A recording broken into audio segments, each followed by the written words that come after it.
Welcome back to another video for Introduction to Solid Modeling. In this video we're going to talk about how we can create drawings for manufacturing or approval or whatever that case may be based on parts that we've designed in Solidworks. So this may seem familiar. This is one of our homework problems that we did maybe in the second week. I'm going to show you the mechanics of how we'd go about making a drawing for this part. So we can create a new drawing by selecting File, New, and then making sure Drawing is selected, and when we click OK, we're prompted with the sheet formats and sizes. And there's a lot of different standard sheet sizes based on paper size or whatever the case may be. For this case, we're just going to stick with B size landscape. So we have that selected and hit OK. Automatically it's going to ask me if I want to pull in a model view from either of these parts. P1-2 is what I was trying to work on. So I can double click on that and it's going to ask me all these orientations. Which of these orientations do I want? If you don't know for sure, you can just click one, drag it on, and you'll be able to see what that one is. If I wanted to change it, say for example it pulled it in with the top view, or this is what you could see, and that's not really helpful for what we're trying to accomplish, I can just click on the view and then change the orientation until it looks like what I'm looking for. So in this case, if I was going to make this drawing, I need a view that will allow me to dimension, one, the overall dimensions, as well as dimensions for these holes and this notch cut out in the middle. And then I also am going to need a view that shows me the material thickness. And then it's also really helpful in most parts, not all parts, but in a lot of parts, to have what's called an isometric view, which is this one, just to give some perspective in terms of what the part is actually going to look like when it's completed. So the easiest way to do that, we'll keep this one as a front view for now. If I hit the check mark, I want to add the view that shows the width of the part. I can click on the view, go into my drawing tab, and there's this block called projected view. So if I click on that, I can drag my mouse in any direction, and that will show the view as if I was standing where my mouse is and looking back at the part. So for example, if it's over here, it's like I'm standing to the right of the part and looking back. This view will allow me to measure the thickness of the part, so I'm going to keep that one. And like I mentioned, I wanted to add a projected or an isometric view just so there's some perspective there and they can tell what the part should actually look like when it's done. So I've added all these views, but you'll notice that they don't really fit on the paper. And the easiest way to change that scale is to click on the view, the parent view, which in this case is this front view that I brought in.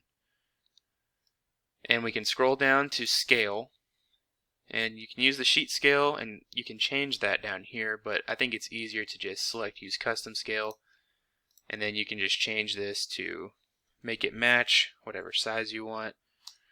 So if I use this size, it kind of splits the difference, and we're able to fit most of the views on here. The isometric view, maybe I want that to be just a little bit smaller because I'm not going to use it to add any dimensions. It's mostly just for clarity. So you can see these projected views. If I click on them, they have a third option that says use parent scale, and that's what this one is.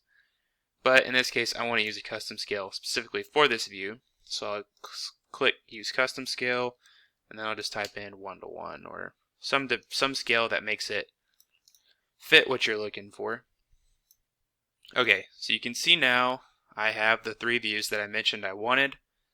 You'll notice that it automatically brought in these things called center marks. I'm going to delete them so I can show you how to add them in case yours doesn't bring them in automatically. But now we're to the point where we need to start adding dimensions. So we can do that by going to the Annotation tab and using the Smart Dimension tool. We can just click on edges, very similar to how you would design it or draw a sketch when you're creating the part. So I can click on this edge, and it's going to tell me That's 4 inches. Do the same with the left edge. We have the overall dimensions here defined, and then I want to define the overall width as well. So now we've defined the overall dimensions of this part. Now we need to add locating dimensions for these features. So I'll go back to the Smart Dimension tool, and first I'm going to dimension the height of this notch. Then I need to dimension the horizontal locating components. And in this case, I'm just going to dimension it how it was on the homework. So I've located both of these vertical components of the notch from the left edge. So now my notch is fully defined. I have the height and how to horizontally locate it.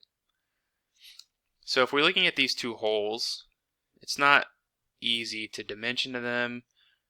It's not super clear exactly where you're dimensioning to, so you should always add a center mark to any hole, and that is just under annotation.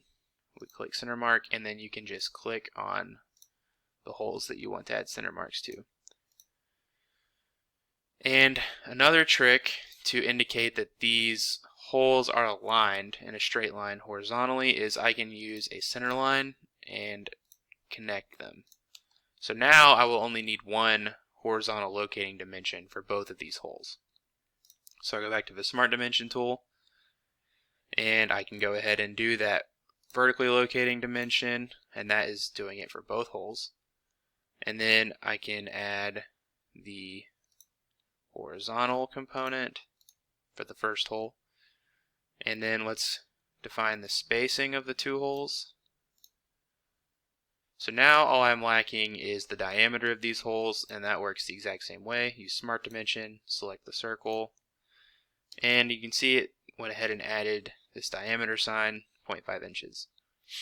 Now I do have two holes, and currently I'm only defining one, and the easiest way to indicate that these holes are the same is to just select this dimension, scroll down to this dimension text block, and in front of all of these, the syntax that makes what is shown here, I can just type 2x, and that indicates that there is two half-inch diameter holes, and there's only two holes on the part, so they will understand that these two holes are the same size. I've been referring to all of these dimensions as inches this whole time, and I know that they're inches because one, I designed the part, and two, I can also see down here that we're in IPS. But if I were to print this drawing out and hand it to someone to manufacture, nowhere on this drawing does it say what the dimensions are or what the units are. So I need to add a note that says that the units are inches. So we can do that under the annotation tab. There's a note option, and that essentially just adds a text box. And I like to format this in my own particular way. There's not necessarily a right way to do this, but you can just add a little note that says that the units are inches. And now they'll know that all of these dimensions are in fact inches, and they won't have to worry about, oh, is this feet, is this millimeters? So now there truly is all the information required to manufacture this part, and that's kind of how I check myself at the end. When I think I'm done, I try to run through everything and make sure I've covered all of the required information that someone would need to actually manufacture this.